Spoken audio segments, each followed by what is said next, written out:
If you want to save time managing your social media workflow, Zapier can help you automate the repetitive steps and connect your apps together without needing to code.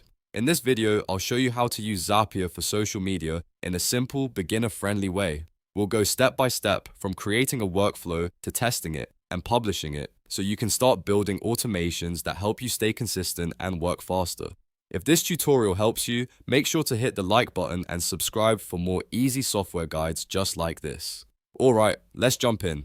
First, go to Zapier in your browser and sign into your account. Once you're on the dashboard, look for the Create option. This is where you start building a new automation, also called a Zap. Click on Create, then choose Zap Workflows. That will open the workflow builder where you can connect one app to another and set up actions that happen automatically based on a trigger. Now it's time to choose your trigger. A trigger is the event that starts the automation. Click on Trigger, then search for the app you want to use as the starting point. For example, if you want to automate social media content from a spreadsheet, you can search for Sheets and select it. After selecting the app, choose the event that you want Zapier to watch for. This could be something like a new row being added, a new file being created, or another update that starts your workflow. Once you've selected the event, sign into your account if Zapier asks you to.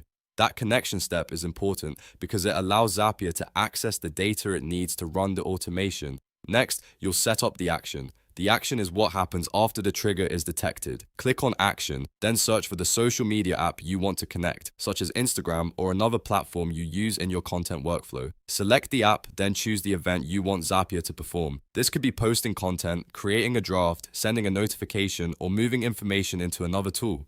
Again, if Zapier asks you to log in, go ahead and connect your account. This gives Zapier permission to complete the action on your behalf. Once both the trigger and the action are connected, click Build It in the top area to continue. Zapier will take you into the setup screen where you can review the workflow and make sure everything is mapped correctly. This is the part where you can double check that the right spreadsheet, social platform, or other app fields are linked to the correct steps. Taking a moment here can save you from automation errors later. After that, click Test Run. This is one of the most important steps because it lets you verify that your Zap works before you turn it on. The test run shows you whether Zapier can successfully pull data from the Trigger app and send it to the Action app.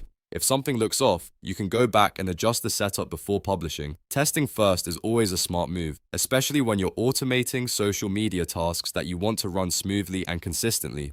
If the test looks good, the final step is to click Publish. Publishing turns your Zap on so it can begin running automatically in the background. From that point on, your workflow can handle repetitive social media tasks for you, helping you save time and stay organized. And that's it. You've now learned how to use Zapier for social media by creating a workflow, setting a trigger, choosing an action, testing the automation, and publishing it. Once you get comfortable with this process, you can build more powerful workflows for content scheduling, notifications, lead tracking, and much more. If you found this video useful, don't forget to like, subscribe, and turn on notifications so you never miss the next tutorial. Thanks for watching, and I'll see you in the next one.